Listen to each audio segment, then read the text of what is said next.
Estás escuchando Milenio 3 por Aluca Nanica.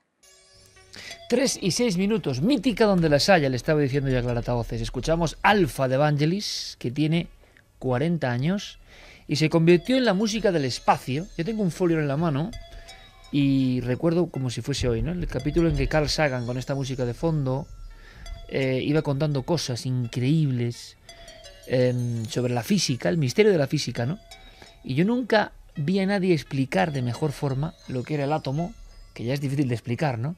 Y Carl Sagan decía el tamaño increíble del átomo, ¿no? Átomos que sabemos que hacen cosas inconcebibles y mágicas en el mundo de lo pequeño. Ponía el folio de esta forma que yo lo estoy poniendo, en vertical, y decía: en el canto de esta hoja hay 100.000 átomos en hilera, para darnos cuenta de inmediato de lo minúsculo y prodigioso de la materia humana. Bueno, materia humana no, materia en general, ¿no? Pero desde luego Carl era un auténtico maestro, y esta música Alpha de Vangelis le acompañaba en muchas de las escenas cósmicas. Con esta música de fondo, casi homenaje a los oyentes, Fermín Agustí ha ido recopilando opiniones, casos, historias, pareceres, y seguramente serán interesantes. ¿Habrá algún caso extraño de este tipo que hemos vivido y hemos comentado dentro de las vidas de los oyentes de Milenio?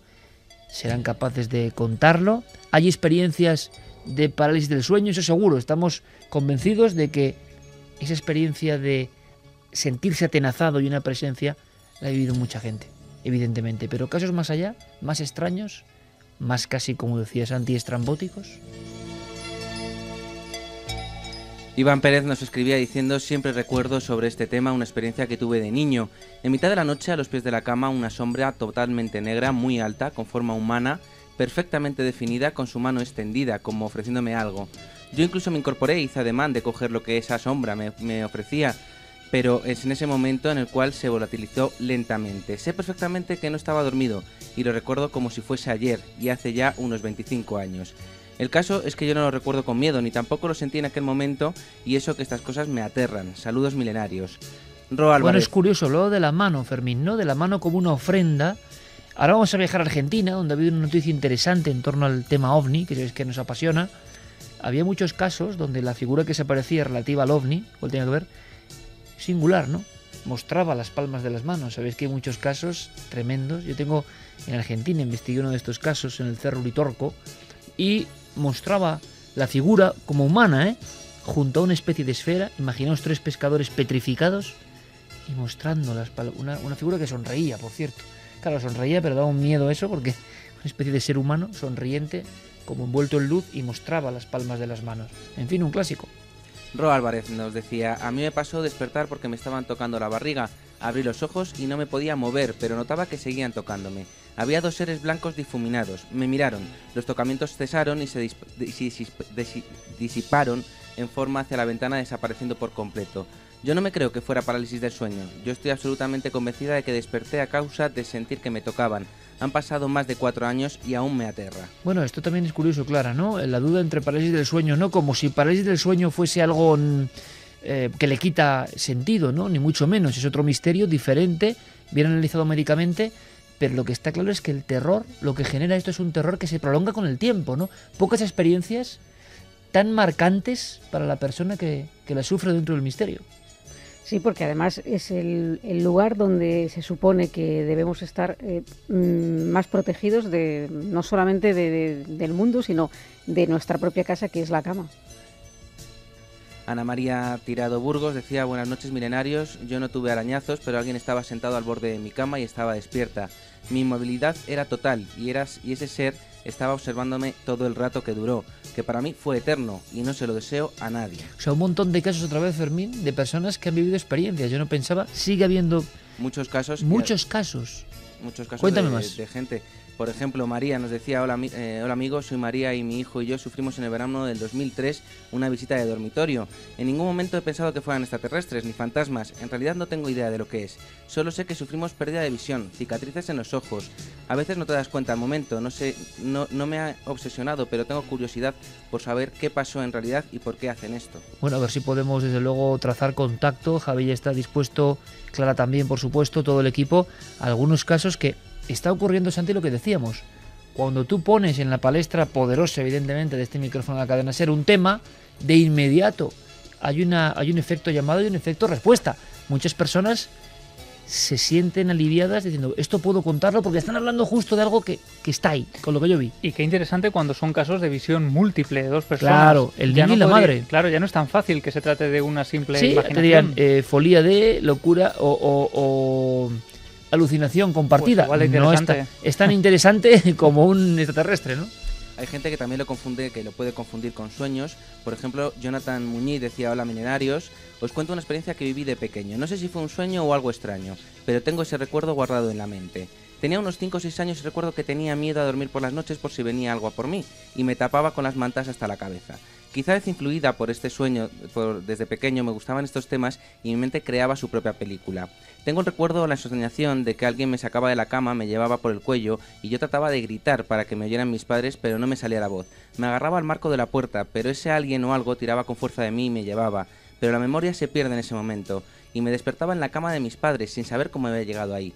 Un sueño, un episodio aislado de estado sonámbulo, algo más, no lo sé, solo sucedió una vez, pero ese extraño recuerdo siempre ha estado en mi cabeza. Parece un sueño, evidentemente, pero esos sueños, Clara, que de alguna forma, aunque se produzcan en la infancia, y tú sabes de sueños más que nadie, ¿cómo se quedan grabados a fuego? ¿Por qué hay unos sueños que tienen un contenido tan potente que aunque hayamos soñado cosas más raras, más estrambóticas, más diferentes a lo largo del tiempo, hay algunos que se quedan para siempre? Y tú puedes recordar un sueño de niño y el de antes de ayer, ¿no? Totalmente, hay sueños que se quedan para toda la vida y además las emociones que se sintieron cuando se tuvo ese sueño. Sueños como con peso regresan, especial, ¿no? Sí, regresan. Y nadie sabe, ningún especialista en sueños sabe por qué. Hombre, se hacen referencia a experiencias muy traumáticas, pero aún así suele ser casi siempre algo negativo más que positivo. Luego también tenemos alguna pregunta, como si en la Luna, ¿las personas que han tenido varias experiencias ven siempre el mismo tipo de visitante o cambia la apariencia? Pues habitualmente cambia la apariencia, por lo que sabemos, es decir, no ves siempre el mismo fenómeno. Y esto lo comentábamos hace poco, la importancia del historial. Yo decía en la charla del Rialto, no el historial del navegador, ¿no? Sino el historial personal. Pocos investigadores se dan cuenta de que la persona es muy importante. Ha visto una cosa y el investigador va a analizar esa cosa. Pero esa persona resulta que muchas veces no es la primera vez que ve esa cosa y que tiene vergüenza en contar que su historia tiene mucho que ver con esas cosas. Es como si la realidad daimónica, la realidad ajena, exógena, extraña, todo esto que estamos contando, tuviera predilección por aparecerse a un tipo de personas que tienen cierta sensibilidad. Es verdad que las traumatiza en muchas ocasiones porque la repetición de actos lo que a veces significa es un miedo mayor en el testigo y se produce un silencio. Pero hay personas predestinadas o desde luego especialmente asociadas a las apariciones. El historial del testigo nos dice algo sobre el fenómeno. Se está apareciendo a determinadas personas por algo. Y claro, el investigador luego dice, bueno, tú has visto un ovni, pero es que hace 5 años viste una sombra. Ya no vale, porque ¿quién nos va a creer? Oiga, si usted cuenta un caso muy espectacular, pero ya vio algo y sin embargo no nos damos cuenta y solo quizá aprendiendo podemos ver que es que está llamando a la puerta de ese testigo por algo que otra persona quizá no tenga, una sensibilidad especial, un radar especial, un eco diferente, si quieren una locura especial, me da igual, pero la realidad de lo otro está llamando a esa puerta con una mayor insistencia. El historial del testigo, lo dice Patrick Harpur y otros grandes expertos que se mueven en el ámbito de la filosofía. Hagamos caso, una vida llena de experiencias no tiene por qué significar locura, sino una especial sensibilidad, diferente graduación de esa sensibilidad. Y ese otro mundo se manifiesta de una especial manera a estos. Quizá no tengamos por qué arrojarlo, como hacemos casi siempre, a la papelera. Hemos rozado el asunto de los ovnis, que vuelve de cuando en cuando.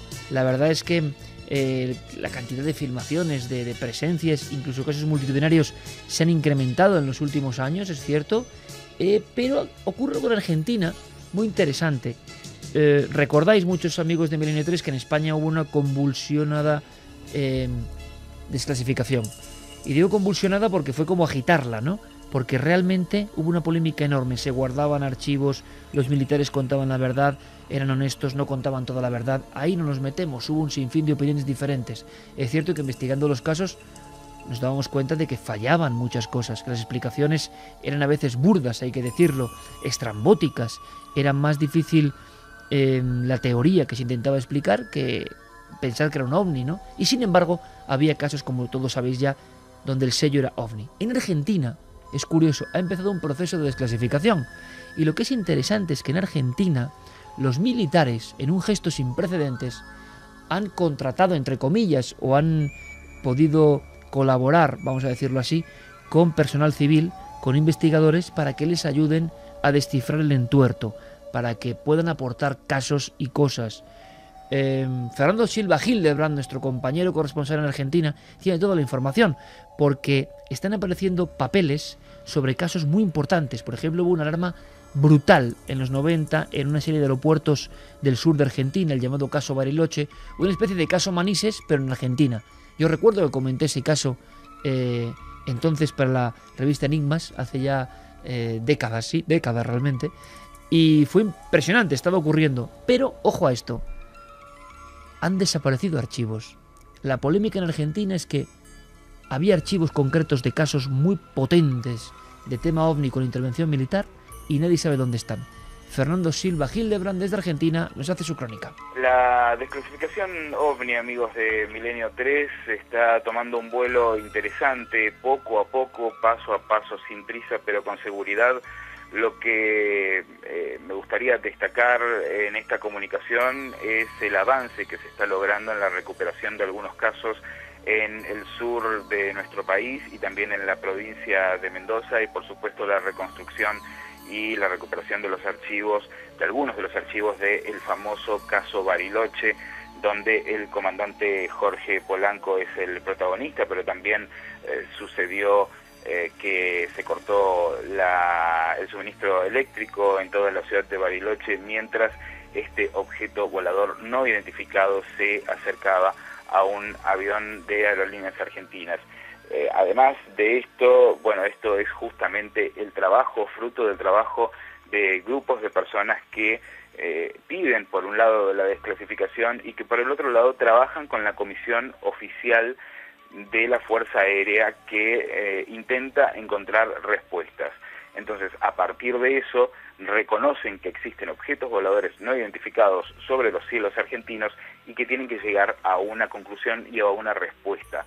Esto no es menor, obviamente no estamos hablando de que la Fuerza Aérea Argentina esté diciendo que hay extraterrestres sobre platos voladores. En realidad lo que está haciendo es plantear una problemática que afecta a los pilotos de la Fuerza Aérea Argentina y a los pilotos comerciales y a la que se ven obligados a encontrarle una respuesta. Lo interesante es que convocan a investigadores civiles como Carlos Alberto Yurchuk para completar el equipo de trabajo, porque además también de alguna manera reconocen que no tienen los elementos o la experiencia o el trabajo de campo que tienen los investigadores OVNI para poder trabajar sobre esto e identificar los distintos menesteres relacionados al tema. Por el otro lado, el CEFORA, que es esta comisión que busca civil e independiente, que busca este grupo, que busca la desclasificación, constantemente está haciendo pedidos de desclasificación, no solamente a la Fuerza Aérea, sino también a la Marina, al Ejército de Tierra, pero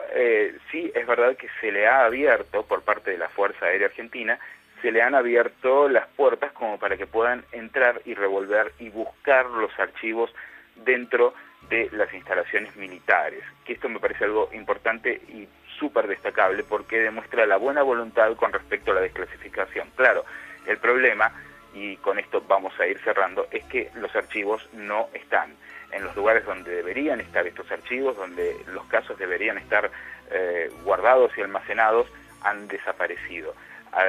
Hay muchas hipótesis, algunas tienen que ver con que directamente se hayan eliminado por una cuestión de espacio, y en otros casos también se sospecha que o bien se han destruido a propósito o han sido vendidos al exterior.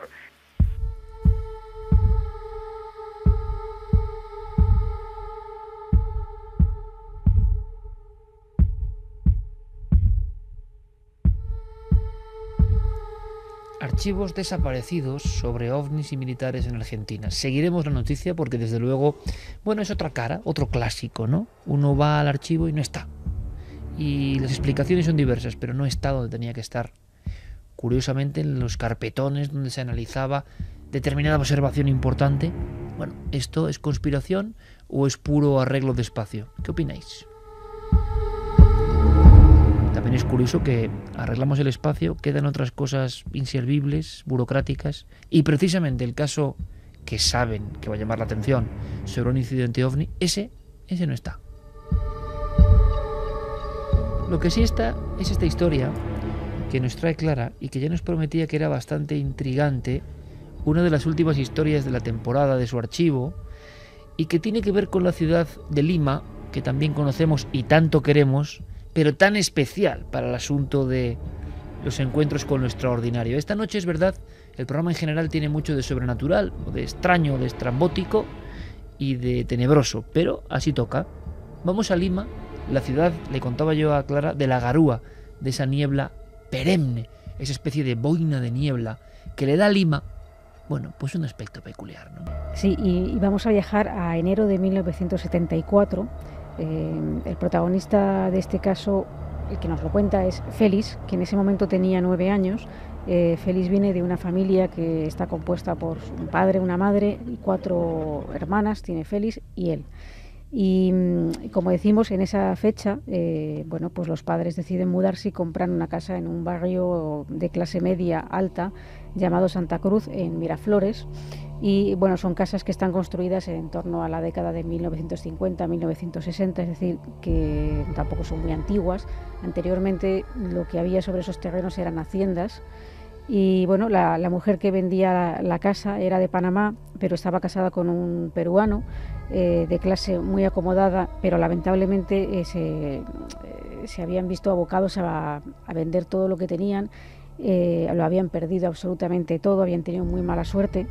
Y bueno, aunque la vivienda tenía como 15 o 20 años no más, pues ellos debían de deshacerse de ella y trasladarse a buscar un nuevo futuro.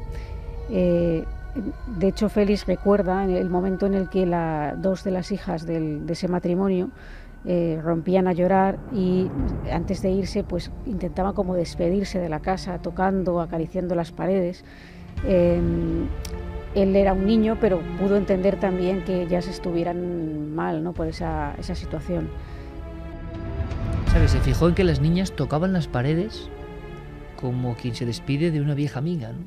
Sí, como si tuviera vida la casa, ¿no?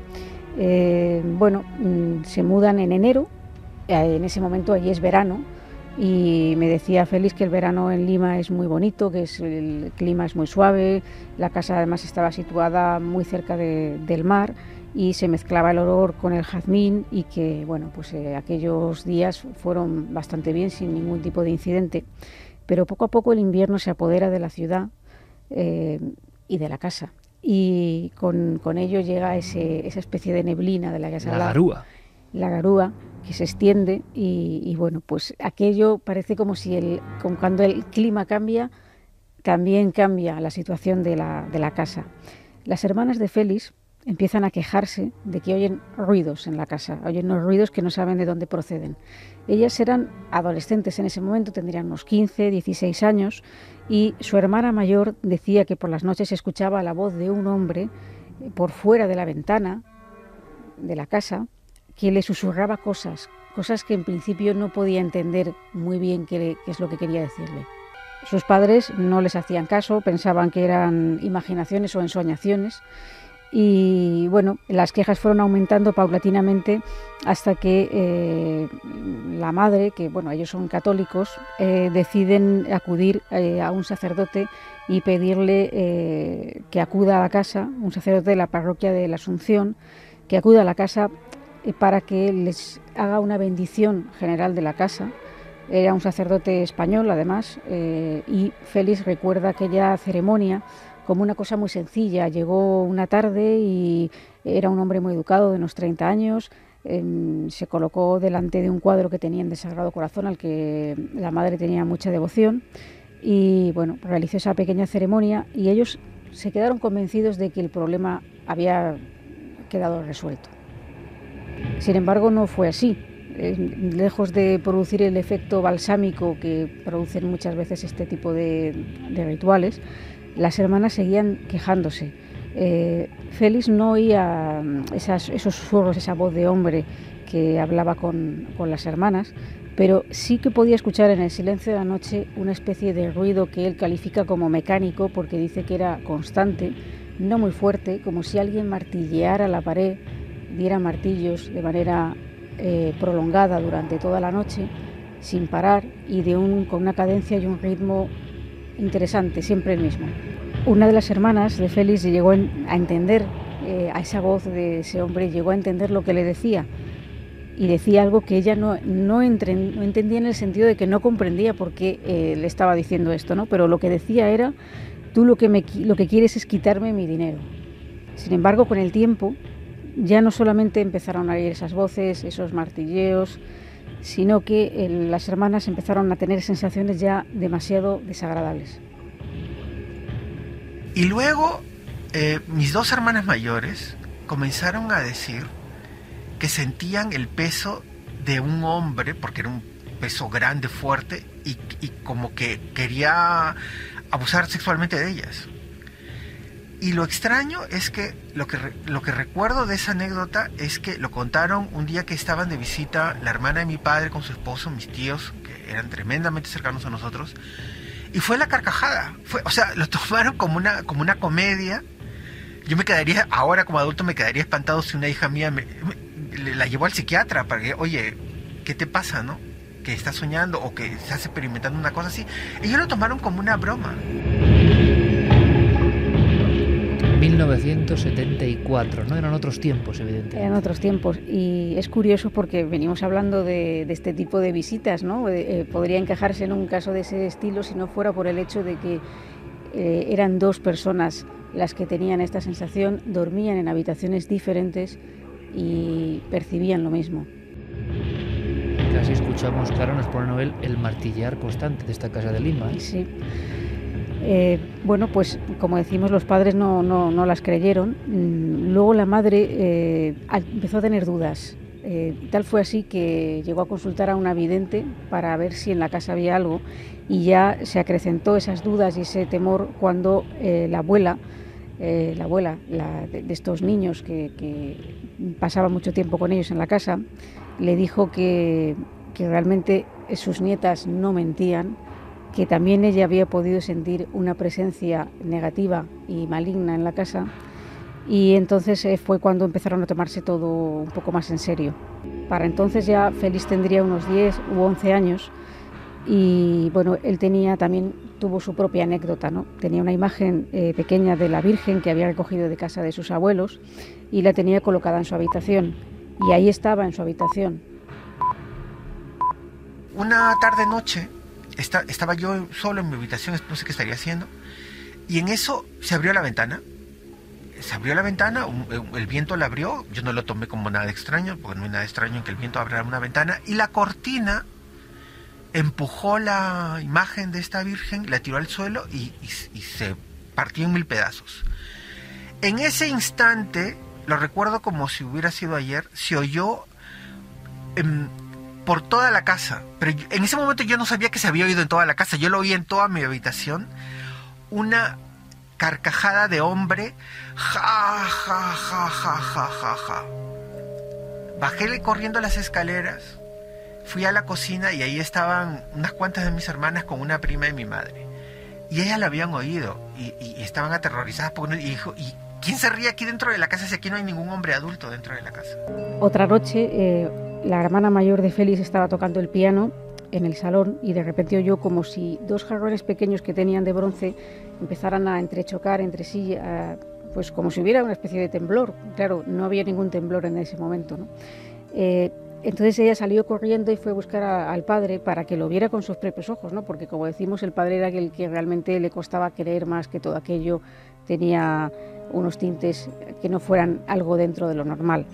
Y llegaron los dos a la estancia y vieron con horror cómo los pétalos de las rosas que había colocado la madre esa misma mañana estaban esparcidos por el suelo. Pero lo que fue el detonante de que algo muy extraño estaba ocurriendo y les dejó totalmente hundidos a la familia, fue algo que Félix nos contó casi al borde del llanto, muy emocionado todavía hoy. Y es que la madre, después de 11 años de tener la última hija, la hermana pequeña de Félix, se queda embarazada para sorpresa de todos, para ellos una grata y agradable sorpresa. Y bueno, el embarazo transcurre con total normalidad, en principio no hay ningún problema. Y cuando, en aquella época sabéis que el sexo de los bebés pues no era como ahora, no se averiguaba de esa manera, siempre se esperaba a ver qué es lo que ocurría, no había esas técnicas que hay ahora. Y bueno, pues tenían toda la ropa del bebé preparada casi por duplicado, los enseres, la cuna, etcétera, todo lo que se prepara para el nacimiento de un niño o una niña. Y cuando ya faltaba poco para este acontecimiento, el médico que atendía a la madre, que era un buen doctor, al parecer, pues habían elegido una fecha para el parto iba a ser mediante cesárea. Y entonces, después de examinarla, le dijo que él pensaba que ese bebé todavía estaba un poco pequeño y que lo mejor era posponer la fecha del parto una semana más, dejar que creciera un poco más ese bebé y realizar el parto un poco después. Por alguna razón la madre no parecía muy convencida y bueno, pues aunque él era un buen doctor de prestigio allí, pues deciden hacerle caso, e incluso Félix, siendo un niño, sin tener ninguna idea de lo que es un nacimiento, ni un bebé, ni un parto, también tuvo como un mal presagio y le pidió a la madre que por favor no esperara que diera a luz en la fecha que habían programado inicialmente. Claro, él era solo un niño, tampoco es que le hicieran mucho caso. Lo cierto es que, al día siguiente de que se cumpliera la primera fecha que habían barajado para la cesárea, el bebé empieza a moverse mucho en el interior del vientre y ellos tocan y ven que efectivamente se mueve mucho, lo achacan a que, pues está peleón. Y después se para completamente, deja de moverse y la madre nota como si se hubiera bajado al fondo del vientre. Y un poco después empieza a encontrarse mal, no a sentirse muy bien y acuden corriendo a la clínica. El médico se asusta al descubrir que no encuentra el pulso del bebé y desgraciadamente, según nos contó Félix, pues este hermano que estaba en camino nace muerto, está muerto, vamos. Él, de hecho, entra a hurtadillas en el quirófano y llega a ver el cadáver de su hermano. Y nos dice pues que realmente era un bebé totalmente formado, con pelo muy grande de tamaño, nada que ver con lo que había dicho el doctor. Este es el detonante que la familia decide abandonar la casa, decide venderla y marcharse de allí. De alguna forma es como si la casa la culparan de estos acontecimientos y pues un año después se mudan. Lo peor de esta historia, además de esto que es horrible, fue que luego nos enteramos o atamos cabos, que la familia anterior también, ellos habían sido 4 chicas y un chico, y un bebé que murió antes de nacer. La familia que compró esta casa, cuando nos marchamos, eran también padre, madre, 4 hijas y un varón. Y pocos años después la señora quedó embarazada y perdió también a su bebé varón. Con el tiempo, Félix supo incluso la suerte que había corrido la familia que compró la casa posteriormente. Ellos también habían sentido la presencia de ese hombre, especialmente la madre. Ella se terminó enterando también de la presencia de este hombre y lo vio reflejado en la pared, una sombra de un hombre con un abrigo largo y con un sombrero, que era algo totalmente inusual. En esa época ya nadie usaba sombreros ni nada, pero esa fue la descripción. Y ella tenía tanto odio, ella lo vio como si fuera el asesino de su bebé y el causante de todos los males que les habría ocurrido, que yo no los conozco, que ella lo persigue por la casa. Esa sombra va por la pared y ella va siguiéndolo y lo va insultando con todo el odio que podía tener. Y según la historia que yo recuerdo, es que ella lo echó, porque se termina yendo y ella para en la puerta de su casa, de la casa. Pero luego, cuando yo hablé con mi madre, me dijo, no lo terminó de echar. Esa familia también terminó vendiendo la vivienda y, de hecho, hace como 5 años Félix fue a Lima y pasó por cerca de la casa, iba a un museo que estaba por ahí cerca y decidió acercarse para comprobar cómo se encontraba su antigua vivienda, y se dio cuenta de que estaba muy mal pintada, con el yeso diluido en agua, cerrada, totalmente cerrada, y había un cartel fuera que rezaba que pronto sería derribado ese inmueble para construir apartamentos y viviendas. Es que Lima tiene muchas historias de este tipo, parece mentira, ¿no? Ha habido tribunales importantes de la Inquisición, por ejemplo, en Lima, y se hablaba de muchas casas, conocemos algunas, relacionadas con los martirios, torturas y terribles juicios sumarísimos ocurridos en ese entorno. Es una ciudad seguramente de las más encantadas de América en cuanto a casas con historia. Hemos contado algunas. Esta, desde luego, tiene esos elementos bizarros, extrañísimos, que curiosamente se conjuntan con todo lo que estábamos elaborando en el dossier. Por ejemplo, más allá de esos susurros en mitad de la noche, la sensación del peso es tremendo, como los padres, año 74, claro, cómo cambia el paradigma en ocasiones, ¿no? Ahora a una familia le pasa eso y la alarma es absoluta. Año 74, ¿qué tonterías dices, hija? O sea, como que no se estilaba eso, solo podían ser fantasías. Y luego, ¿cómo se describe esa sombra? Una figura con un abrigo oscura la imagen, y un sombrero. Seguramente entre los dibujos de los niños que comentaba Javi en la primera hora, habría muchos elementos que nos recordarían a esa sombra arquetípica del sombrero, que llegó a ser estudiada por parte de psiquiatras, de investigadores, porque muchos niños en diferentes ámbitos de estos fenómenos veían al señor del sombrero, a pesar de que en el 74 ya casi nadie llevaba sombrero en Lima, ¿no? Pero esa imagen del señor del sombrero se aparecía constantemente en las pesadillas. Sí, y desde luego llegó a haber proyectos como el proyecto del hombre del sombrero, precisamente para investigar esto, que podría ser una nueva forma del visitante de dormitorio. Y es cierto que el sombrero es algo que aparece de forma recurrente en las pesadillas, y no es casualidad que Wes Craven a ese personaje que asesina en los sueños, que es Freddy Krueger, le colocara uno de esos sombreros, porque él también sabía que era uno de esos iconos del terror que aparece en estas pesadillas. Bueno, nos pedía el público, nos pedís vosotros en las entrevistas de Diego Marañón a un clásico, ¿no? A un clásico entre los clásicos. Tan clásico, la redundancia, que muchas veces se menciona permanentemente, pero yo me atrevería a decir, como pasa con tantas grandes obras, que pocas personas se han metido en la dinámica de leer y examinar la hojarasca de sus estudios. ¿Por qué? Porque desde luego no es sencillo, ¿no?, hacerlo. Hay cosas como crípticas, entra mucho en una época, pero hay quien le llama padre del espiritismo, padre de las ciencias ocultas, padre de la idea de interconexión con lo otro. También es lo que estamos hablando, ¿no? Así que damos paso a Diego Marañón, porque esta entrevista es con uno de los popes del misterio. ¿Queréis saber quién es? Buenas noches. Me han citado aquí. ¿Dónde puedo dejar el paraguas? Muy buenas. Déjelo ahí mismo. ¿Y ustedes? Hippolyte Léon Denisard Rivail es mi nombre. Rivail, a ver... Rivail... No sé, no me sale nada. Apruebe con Allan Kardec. Es mi seudónimo. Acabáramos, señor Kardec. O bueno, si prefiere que le llame señor Rivail, por mí no hay problema. Lo cierto es que no sabía que Allan Kardec era un seudónimo. Y ya, seguramente muchos lo ignoran, al igual que usted. Luego se lo explico si quiere. De acuerdo. Lo que sí he leído es que iba usted para abogado. Ya me dirá cómo acabó convertido en una de las figuras clave del espiritismo. Bueno, sí y no. Resulta que mi padre era juez, ¿sabe? El último de una larga tradición familiar. En mi época, piense que nací en 1804, no era habitual que los hijos se dedicasen a otra cosa. Pero ¿qué le vamos a hacer? A mí las leyes me producían tedio y sopor a partes iguales. Supongo que a su padre no le haría ninguna gracia. Yo también lo supongo. Nunca se lo pregunté y eso que me pasaba horas en su despacho. Pero no decía que a usted las leyes no le interesaban. Y así era. Sin embargo, el despacho de mi padre estaba repleto de libros. Cientos, acaso miles. Tratados de filosofía, de ciencias.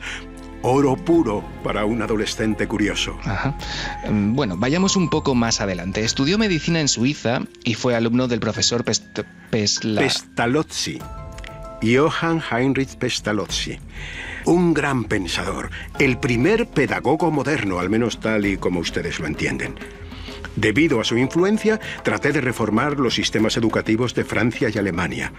Su confianza en mí era total. Ha dicho Alemania. ¿Hablaba usted alemán? Hablaba y hablo. A ver si cree que porque esté aquí arriba se nos olvida lo que aprendemos. Alemán, francés, italiano, holandés y español. Ah, también español. Pues claro. ¿No me está usted escuchando? Sí, claro, visto así. Bueno, lo que quisiera que me contase es cómo alguien tan volcado en la docencia cambió de forma tan radical sus intereses. Precisamente... Espere un momento, creo que guardo aquí el recorte. ¿Qué recorte? Gaceta de Hamburgo, 1851. Se me olvidó anotar el día exacto, pero usted disimule. Bueno, ¿y qué leyó usted en ese recorte? Escuche. De 8 días a esta parte ocurre en nuestra culta ciudad algo difícil de describir.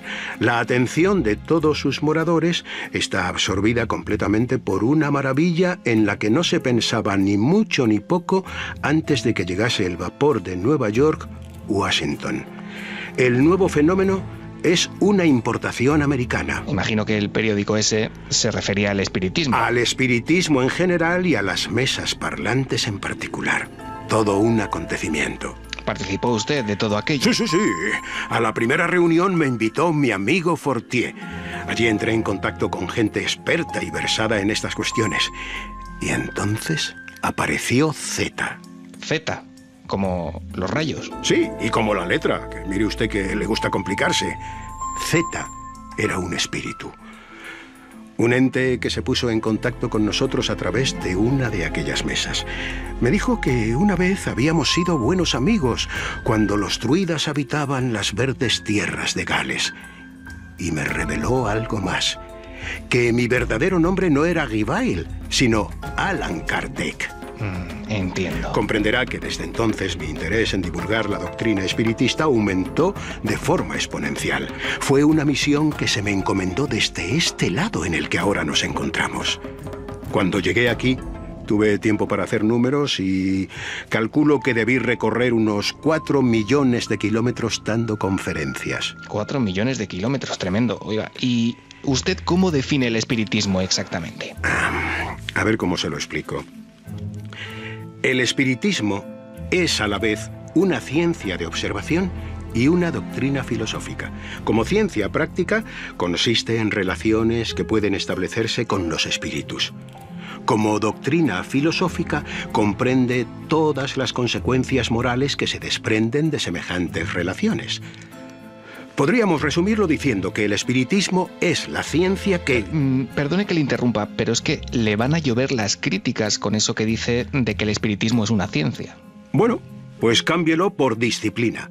Es la disciplina que trata de la naturaleza, origen y destino de los espíritus y de sus relaciones con el mundo corporal. ¿Y en qué desembocó todo? Pues en 1858 publiqué el primer número de la revista Espírita y también fundé la Sociedad Parisina de Estudios Espíritas, que me encargué de dirigir hasta 1869, que fue cuando... Vamos, hasta su muerte. De muerte nada.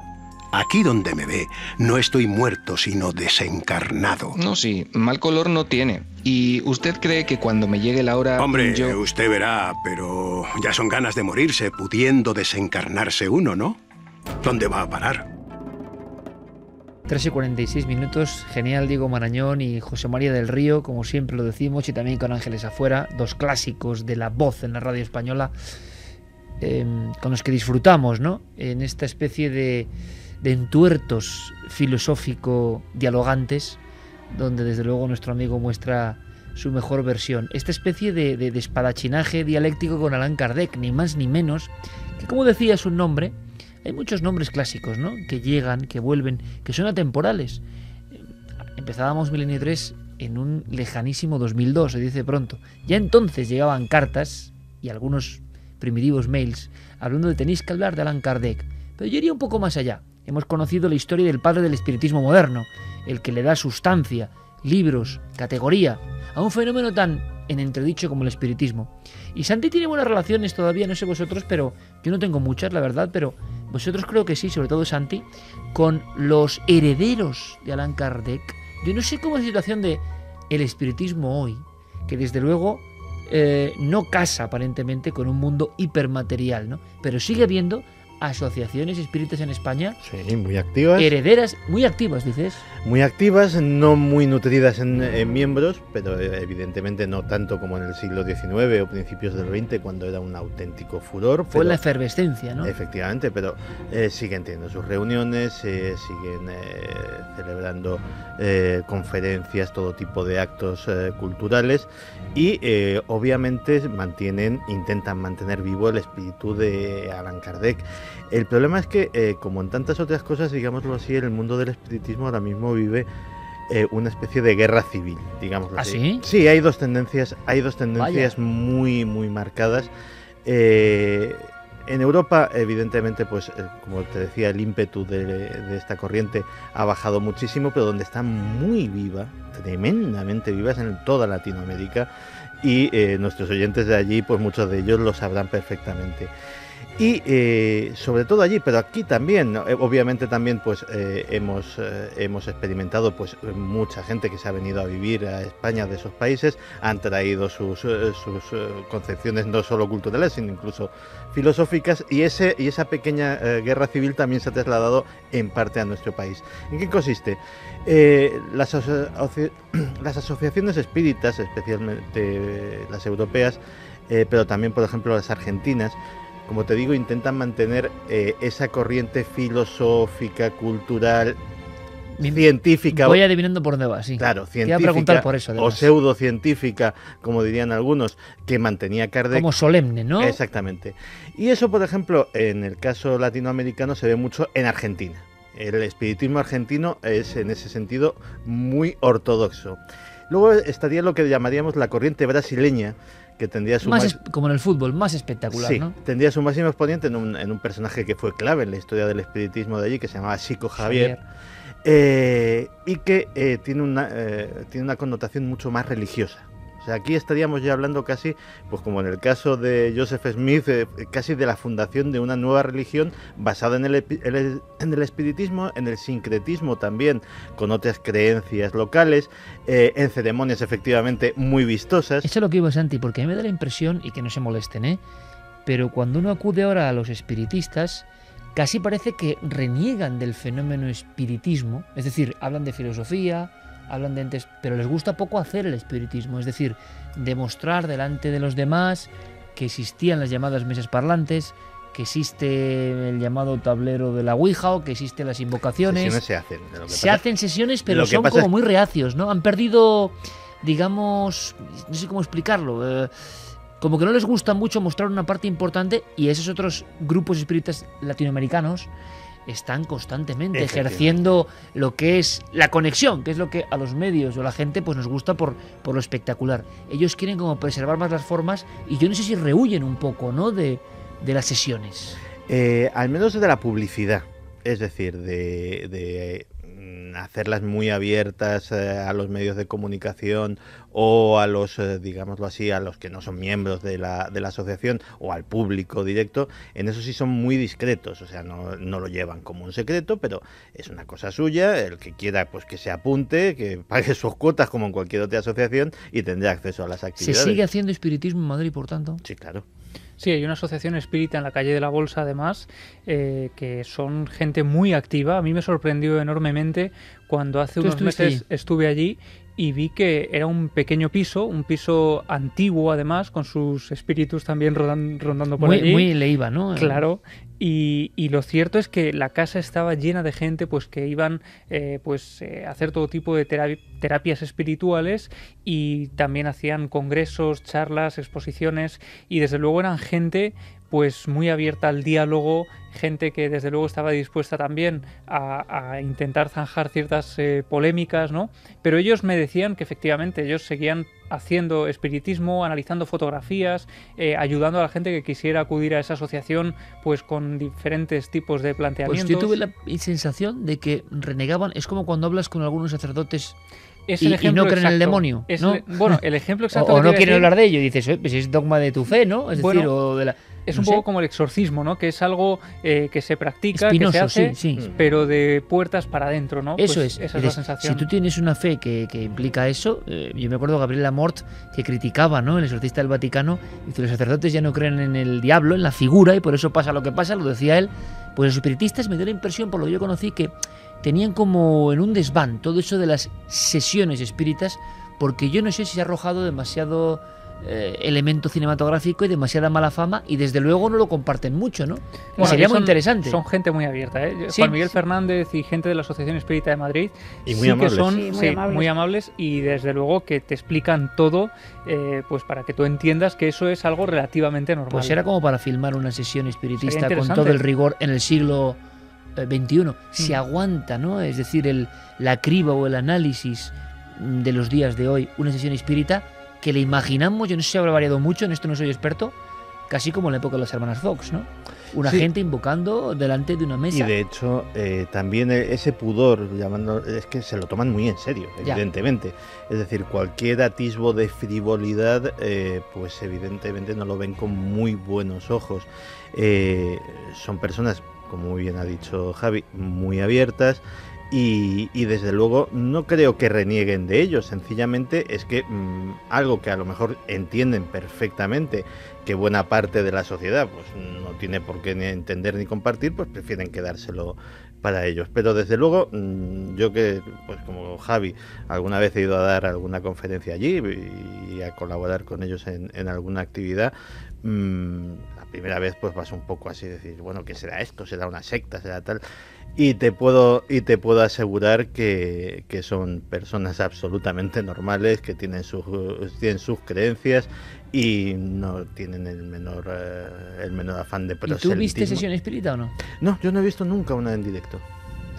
Yo también he estado ahí dando alguna charla, pues es verdad que son súper amables y hay que decir que son de los grupos más activos en cuanto a actividades culturales dentro del ámbito de la parapsicología, es decir, porque no solamente dan charlas en torno al mundo del espiritismo, sobre sus Sí, charlas está muy principios bien, pero y a Santi, por doctrinas. ejemplo, no le hicieron la sesión espírita, imagino que Tampoco, querría. tampoco lo pedí. Ah, las cosas como vale. son. Y bueno, lo cierto es que por ahí han pasado casi todas las personas que conocemos, de gente que estudia estos temas, ha estado dando charlas allí. Es decir, que tienen un gran poder de convocatoria porque además son charlas gratuitas. Bueno, y sobre todo además yo creo que es gente tan arraigada al espíritu, independientemente de las creencias de cada uno, que es verdad que es gente como con una bondad especial, ¿no? Gente que de verdad presta atención a la gente, que ayuda, que luego también tiene a veces sus, no sé, servicios humanitarios. Bueno, es gente muy involucrada en la sociedad. Me interesa, está activo ese mundo y eso es muy interesante. Como siempre está activa la línea de esta última recta de Milenio 3. Que por cierto, amigos, nos vamos a Gijón. Estaremos en Gijón a partir del 26 de junio. Hacemos una noche del misterio el 25 de junio, que es que está aquí, parece muy lejano y estamos ya a mitad de junio. Es increíble cómo pasa el tiempo. Y mañana me adelanto a lo que siempre dice Santi, porque mañana sí que vamos mucho antes, ¿eh? Sí. A las 11. Y 5. Terrible. Y además, hablando de cosas terribles, vamos a tener un terrible debate de forenses. No, yo digo terrible el horario. Sí, también. Porque el público dice, qué bien que vais antes, sí, pero a las 11, os aseguro, amigos, que es lo peor. Las 11 es lo peor. Está todo ahí en marcha, todas las películas, todo. Y oye, a ver si nos apoyáis, porque mañana va a ser un programa muy duro. Pero va a merecer la pena, ¿eh? Estoy seguro que va a merecer la pena, de verdad. Fermín, últimos mensajes. Vamos con algunas bendiciones. Buenas noches, milenarios. Esperaba no tener que enviar este correo muchos años y mucho menos en 3 meses después de mi anterior correo en los que explicaba que mi padre, la persona que me descubrió la radio y la SER, le habían detectado un cáncer de pulmón. Se luchó, se hizo todo lo que estuvo en su mano, pero no pudo ser. El pasado día 28 de mayo, mi padre falleció a las 7 de la mañana. Casualidades de la vida, señales o sincronicidades, el mismo día en que mi segundo hijo cumple 2 años. Siempre me habían interesado las ECMs, pero ahora podríamos decir que las necesito. Especialmente ahora quería agradeceros vuestros programas que me descubrieron este tema hace ya muchos años y libros como los de Modi, José Miguel Gaona, Eben Alexander o Pim Bam Lommel. Espero volver a ver a mi padre de aquí en unos años y agradecería las bendiciones de toda la familia milenaria para mi padre, que estoy seguro le encantará recibir. Pues por supuesto que sí. Y además yo estaba pensando, estaba escuchando el mensaje, y ese auténtico revolucionario que es José Miguel Gaona, que hizo un trabajo increíble, que sigue trabajando en Proyecto Túnel. Hay que informarse en Proyecto Túnel. Gaona siempre está con nuevas historias, indagando en busca de esa luz que parece que está más allá, ¿no?, de nuestra vida ordinaria, y una luz que todos los que la describen, casi todos, es con absoluta positividad. Queremos pensar que los que inician el viaje a la otra orilla están ya en esa luz, claro que sí, a la que todos vamos a ir, por cierto. Mi nacimiento, hola amigos de las Noches del Misterio, les escribo desde Lanzarote para pedir las bendiciones milenarias a mi primer sobrino, Rosmen. Momento único en mi vida que quiero compartir. Guardes este programa para la historia de la familia y le enseñaré lo magnífico que es escucharos y tener la mente abierta a los misterios de la vida. Gracias por estar en mi vida más de 15 años. Espero y deseo que sean eternos y que por favor vuelvan a hacer un programa desde Lanzarote. Saludos y abrazos desde Jaco, desde Canarias. Bueno, Lanzarote, esa isla mágica, esa isla llena de misterios, esa isla con esa lava retorcida, ese mundo, hombre, eterno y nada, ¿no, amigo? O sí, quién sabe, o algo sí, nadie lo sabe. Hola a todo el equipo de Milenio 3, soy Edgar desde Huesca, os escucho por podcast toda la semana desde hace unos meses, pero ya hace muchísimos años que os escuchaba de vez en cuando. Hace un día os escribí diciendo que mi hijo estaba en camino. Pues bien, ha nacido el 11 de junio, se llama Ian y ha pesado 3 kilos 700 gramos. Todo un campeón. Quería pediros bendiciones milenarias para este pequeño que ha venido al mundo con una hermosa mirada hacia su madre, nada más acostarlo en su regazo. Y para su mamá Paulina, que ha aguantado como una campeona casi hasta el final sin la epidural. Por todo ello y por conseguir, sin duda alguna, que haya sido el día más feliz de mi vida, ver nacer a tu hijo es algo indescriptible. Nada más que decir, que muchas gracias por el maravilloso programa que hacéis y por las tan buenas vibraciones que enviáis que hacen que a uno le alegre el alma. No cambiéis nunca, un fuerte abrazo para todo el equipo de Milenio 3. Bueno, con este mensaje que vamos a decir, ¿no, chicos? Es que ya está todo resumido, es el milagro de la vida, decía Rolf Carballo, el gran neurofisiólogo, que uno de los grandes misterios no resueltos, que nos parece una perogrullada y es un gran misterio, es por qué el niño, nada más ver a su madre, sonríe, cuando no hay programación ninguna para asociar risa a felicidad y amor. Eso es nuestro, de después. ¿De dónde ha aprendido el niño que no ha visto nada sonreír? Qué gran misterio, ¿verdad? El milagro de la vida, nada más apasionante. Nosotros nos vemos. ¡Feliz semana, amigos! Milenio 3, Cadena SER.